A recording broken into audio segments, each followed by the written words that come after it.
Hello friends, स्वागत है आपका अपने YouTube चैनल में। इस वीडियो में हम पढ़ेंगे एआई की सहायता से सोनवीर सर के द्वारा कराया गया यूपी पुलिस कांस्टेबल का जीत सीरीज का प्रैक्टिस सेट नंबर 20, जो आपको एकदम मूवीज की तरह सुनकर याद हो जाएगा। तो चलिए शुरू करते हैं। बिल्कुल। प्रश्न 1 है, निम्नलिखित में से कौन भारत के नियंत्रक और महालेखा परीक्षक यानी सीएजी की नियुक्ति कर सकता है? सही उत्तर है राष्ट्रपति। अब देखिए, यहाँ एक पैटर्न है। सीएजी का काम है सरकार के खातों की जांच करना, है ना? हाँ बिल्कुल। तो अगर सरकार ही अपने ऑडिटर की नियुक्ति करने लगे तो क्या वो निष्पक्ष होकर काम कर पाएगा? नहीं, वो तो मुमकिन ही नहीं है। इसीलिए ये शक्ति राष्ट्रपति को दी गई है। और यही पैटर्न हमें राज्य स्तर पर भी दिखता है, जो कि हमारा अगला सवाल भी है। प्रश्न 2, राज्य के राज्यपाल की नियुक्ति किसके द्वारा की जाती है? सही उत्तर है भारत के राष्ट्रपति। बिल्कुल। राज्य में जो भूमिका राष्ट्रपति की होती है वही राज्यपाल निभाते हैं। यह सत्ता के विकेंद्रीकरण का बहुत ही बेहतरीन उदाहरण है। अच्छा, तो इसी से जुड़ा है प्रश्न 3, महाधिवक्ता किसके प्रसाद पर्यंत अपने पद पर बना रह सकता है? इसका सही उत्तर है राज्यपाल। हाँ, महाधिवक्ता यानी एडवोकेट जनरल राज्य सरकार का सबसे बड़ा कानूनी सलाहकार होता है। इसीलिए वो राज्यपाल की मर्जी या कहें प्रसाद पर्यंत तक पद पर रहता है। समझ गया। और विधायिका के ढांचे पर हमारा प्रश्न 4 है। जहां राज्य विधानमंडल का केवल एक सदनीय विधानमंडल होता है, उसे किस नाम से जाना जाता है? सही उत्तर है विधानसभा। मतलब जिन राज्यों को 2 सदनों की जरूरत नहीं होती या वो खर्च नहीं उठा सकते, वहां सिर्फ विधानसभा होती है। इसे ही एक सदनीय कहते हैं। बहुत ही तार्किक ढांचा है ये। खैर, अब इस प्रशासनिक ढांचे से थोड़ा बाहर निकलते हैं। इस अगले खंड में मुझे एक दिलचस्प विरोधाभास दिखा। वो कैसे? मतलब, क्या पहली एआई, शिक्षिका और हमारी प्राचीन नदियों या पहाड़ों के बीच कोई संबंध हो सकता है? देखिए, प्रश्न 5, भारत के पहले एआई शिक्षक का नाम क्या है? सही उत्तर है आइरिस। आइरिस। और अगर हम गहराई से सोचें ना, तो इनमें एक समानता है। आइरिस क्या है? वो सूचनाओं का एक कृत्रिम नेटवर्क है। हाँ बिल्कुल। और जो हमारी नदियां या पहाड़ हैं, वो प्रकृति के बनाए भौतिक नेटवर्क है। इसी भौतिक नेटवर्क का एक हिस्सा रेलवे भी है। अरे हाँ, जैसे हमारा प्रश्न 6, सिकंदराबाद किस रेलवे जोन का मुख्यालय है? सही उत्तर है दक्षिण मध्य रेलवे जोन। एकदम सही। और यह मुख्यालय उस पूरे इलाके में ट्रेनों की आवाजाही के नेटवर्क को संभालता है। और भूगोल की बात करें तो प्रश्न 7 है, तोरा बोरा की पहाजा कहाँ स्थित हैं? सही उत्तर है अफगानिस्तान। अब कोई सोच सकता है कि अफगानिस्तान की पहाड़ियों का हमारे सिलेबस में क्या काम? हाँ, ये सवाल मेरे मन में भी आ रहा था। तो बात यह है कि दुनिया का भूगोल और कूटनीति आपस में जुड़े हुए हैं। तोरा बोरा अपनी जटिल गुफाओं के लिए मशहूर है। तो भारत के नजरिए से अपने आस पड़ोस के भूगोल को समझना बहुत जरूरी हो जाता है। सही बात है। और विकास की बात करें तो प्रश्न 8 देखिए, राष्ट्रीय चावल अनुसंधान संस्थान ओडिशा के किस शहर में स्थित है? सही उत्तर है कटक। ये अनुसंधान संस्थान हमारी खाद्य सुरक्षा का एक बहुत बड़ा हिस्सा है। ये तय करते हैं कि बदलते मौसम में भी देश का पेट कैसे भरा जाए। बिल्कुल। और सिर्फ विज्ञान ही नहीं, हमारी सांस्कृतिक जड़ों का भी तो विकास हो रहा है। प्रश्न 9 है, अयोध्या के श्री राम मंदिर के मुख्य वास्तुकार कौन हैं? सही उत्तर है चंद्रकांत भाई सोमपुरा। हाँ, चंद्रकांत सोमपुरा ने प्राचीन शैली को आधुनिक इंजीनियरिंग के साथ बहुत ही खूबसूरती से मिलाया है। और इंजीनियरिंग का एक और बड़ा उदाहरण है प्रश्न 10, निम्नलिखित में से कौन सी जल विद्युत परियोजना नर्मदा नदी पर स्थित है? सही उत्तर है सरदार सरोवर परियोजना। ये दोनों ही चीजें, एक तरफ राम मंदिर और दूसरी तरफ सरदार सरोवर बांध, ये दिखाती हैं कि देश सांस्कृतिक और आर्थिक दोनों रूपों में कैसे आगे बढ़ रहा है। एकदम सही कहा आपने। और जब नदियों की बात चली है तो प्रश्न 11 को कैसे भूल सकते हैं? उत्तर प्रदेश की 2 वृहत नदियां गंगा एवं यमुना कहाँ मिलती हैं? सही उत्तर है इलाहाबाद। ये संगम सिर्फ 2 नदियों का मिलन नहीं है, बल्कि हमारी सभ्यता का प्रतीक है। बिल्कुल। और सभ्यता से मुझे इतिहास के पन्नों की याद आ रही है। इतिहास सिर्फ राजाओं की कहानियां नहीं है, बल्कि ये वो नींव है जिस पर आज के नियम खड़े हैं। हाँ, लोग अक्सर इतिहास को बहुत ऊपर ऊपर से पढ़ते हैं। जैसे प्रश्न 12 देखिए, छत्रपति शिवाजी किस मराठा घराने से संबंधित हैं? सही उत्तर है भोंसले। अब ये बहुत ही सूक्ष्म जानकारी है। मराठा साम्राज्य एक परिसंघ था जिसमें कई घराने थे और भोसले घराने ने ही इसकी नींव रखी थी। और सूक्ष्म जानकारी की बात करें तो प्रश्न 13 मेरा पसंदीदा है। महाराणा प्रताप के हाथी का नाम क्या था? सही उत्तर है राम प्रसाद। ये बहुत ही बढ़िया सवाल है। लोग अक्सर महाराणा प्रताप के घोड़े चेतक को तो याद रखते हैं। हाँ, चेतक का नाम तो सबको पता है। लेकिन उनके हाथी राम प्रसाद का नाम परीक्षा की नजरिए से बहुत विशिष्ट है। हल्दी घाटी के युद्ध में इस हाथी का बहुत बड़ा योगदान था। क्या बात है। और संघर्षों के इतिहास में प्रश्न 14 भी अहम है। कन्नौज का युद्ध शेरशाह सूरी और किसके नेतृत्व में मुगलों के बीच लड़ा गया था? सही उत्तर है हुमायूं। हाँ, ये वही युद्ध था जिसने मुगलों को कुछ समय के लिए भारत से बाहर कर दिया था और शेरशाह ने जो प्रशासनिक सुधार किए वो आगे चलकर मील का पत्थर बने। और इन्हीं उथल-पुथल के बीच विदेशी ताकतें भी तो आईं। प्रश्न 15 है, किस यूरोपीय शक्ति ने सबसे पहले भारत में व्यापारिक केंद्र स्थापित किया था? सही उत्तर है पुर्तगाली। बिल्कुल।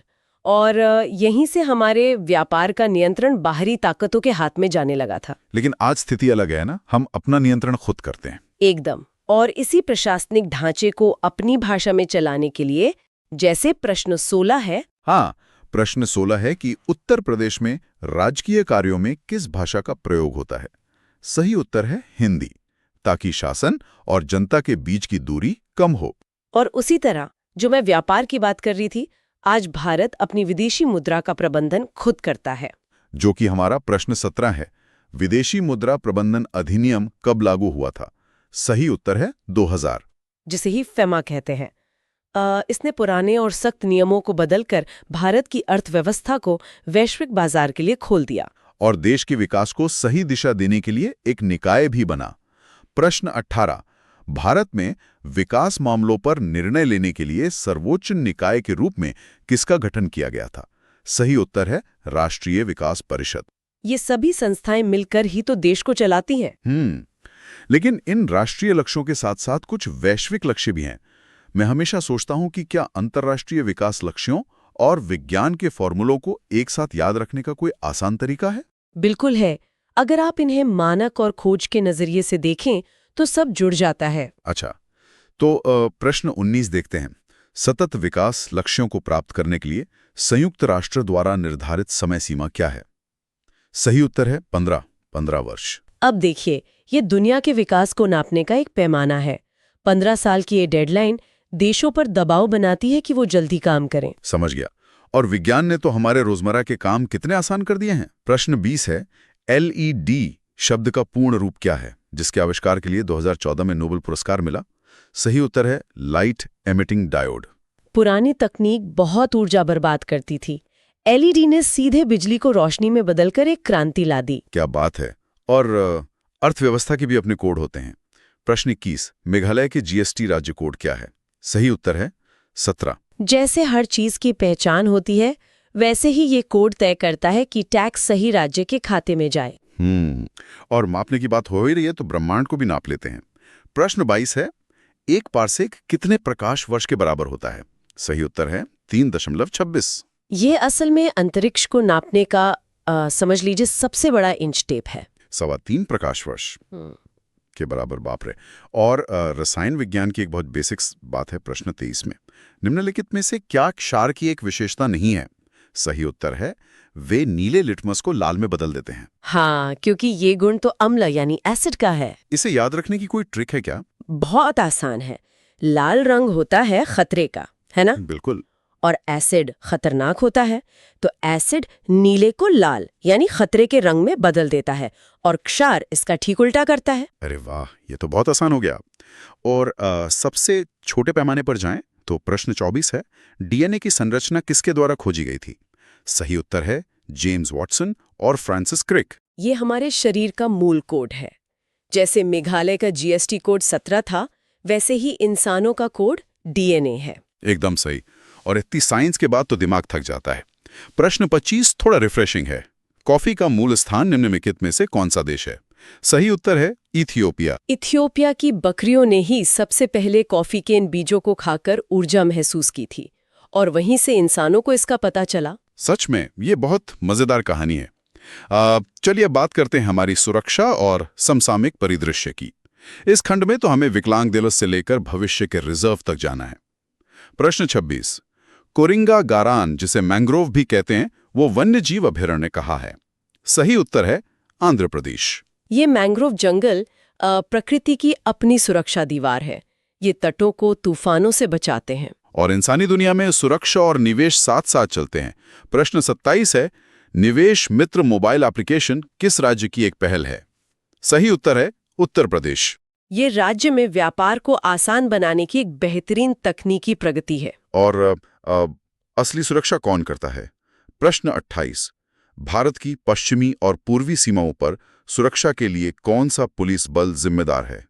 सही उत्तर है सीमा सुरक्षा बल, BSF। यही वो बल है जो दिन रात हमारी सीमाओं की रक्षा करता है। और दुनिया भर में आर्थिक सुरक्षा का काम कौन करता है? वो है प्रश्न 29।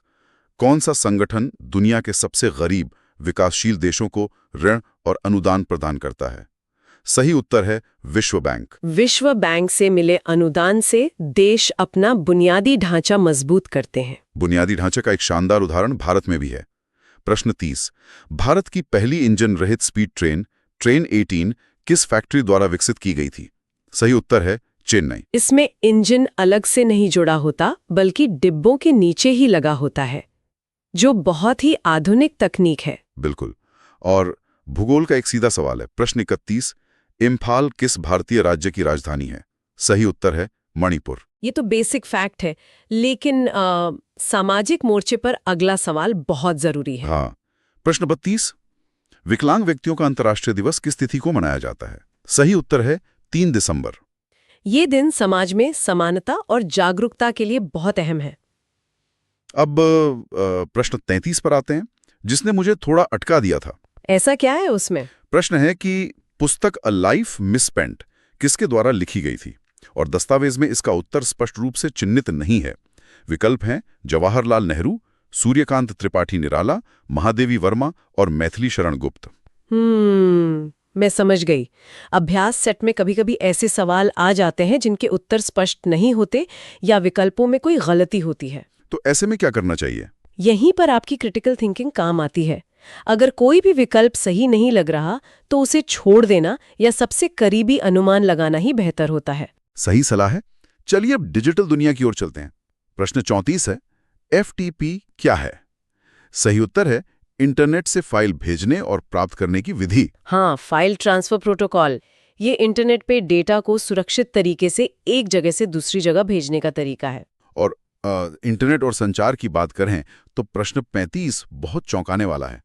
ट्विटर, जिसे अब X कहते हैं, वो एक किस पर आधारित संचार मंच है? सही उत्तर है SMS। बिल्कुल। जब ट्विटर शुरू हुआ था तब स्मार्टफोन्स नहीं थे। इसका आर्किटेक्चर पुराने SMS सिस्टम पर ही टिका था। इसीलिए शुरुआत में पोस्ट की सीमा सिर्फ 140 अक्षर होती थी। अरे वाह! मतलब 160 अक्षर वाले SMS में से 20 अक्षर आपके यूजर नेम के लिए। क्या कमाल का तकनीकी विकास है। एकदम। और इतिहास में भी ऐसे ही बड़े बदलाव हुए हैं। प्रश्न 36 भारत की पहली महिला प्रधानमंत्री कौन थी? सही उत्तर है इंदिरा गांधी। राजनीति में वो एक बहुत बड़ा ऐतिहासिक पल था। बिल्कुल। और अब भविष्य की ओर देखें तो हमारे पास 2 सवाल हैं। प्रश्न 37। सितंबर 2025 में किसे यूनेस्को विश्व नेटवर्क ऑफ बायोस्फीयर रिजर्व में शामिल किया गया? सही उत्तर है शीत मरुस्थल जैव मंडल रिजर्व। ये पर्यावरण संरक्षण की दिशा में भविष्य का एक बहुत बड़ा कदम है। और आखिर में प्रश्न 38। जून 2025 में IIAS के अध्यक्ष के रूप में किसे चुना गया? सही उत्तर है V. श्रीनिवास। ये दिखाता है कि वैश्विक प्रशासन में भारत की अहमियत कितनी बढ़ती जा रही है। तो इस तरह हमने पूरे 38 प्रश्नों का सफर तय कर लिया। और अगर हम पूरी चर्चा का सार निकालें तो हमने राजनीति, विज्ञान और तकनीक के इस सफर को सच में एक कहानी की तरह जिया है। बिल्कुल। तोरा बोरा की गुफाओं से लेकर ट्विटर के 140 अक्षरों तक सब कुछ आपस में जुड़ा हुआ है। जब हम ऐसे पढ़ते हैं ना, तो रटने की कोई जरूरत ही नहीं होती। एकदम सही। और चलते चलते सुनने वालों के लिए मैं एक विचार छोड़ना चाहूंगी। हाँ, बताइए। इंसानी नजरिए से पढ़ रहे हैं तो आगे क्या होगा? तो आने वाले 10 सालों में जब परीक्षा के प्रश्न पत्र खुद एआई तैयार करेगा, तो क्या वो इतिहास और विज्ञान को देखने का हमारा पूरा नजरिया ही नहीं बदल देगा? ये तो सच में दिमाग के दरवाजे खोलने वाला विचार है। इंसान और मशीन के नजरिए का ये मेल भविष्य में क्या कमाल करेगा, ये देखना बेहद रोमांचक होगा। बिल्कुल। इसी विचार के साथ हम आज की इस गहन चर्चा को यहीं समाप्त करते हैं। भविष्य के ऐसी ही गहरे विश्लेषण और नई कहानियों के साथ फिर मिलेंगे। मेरा ये चैनल सब्सक्राइब करें और मेरे हर अपडेट आपको मिले, इसके लिए बेल आइकन जरूर दबाइएगा।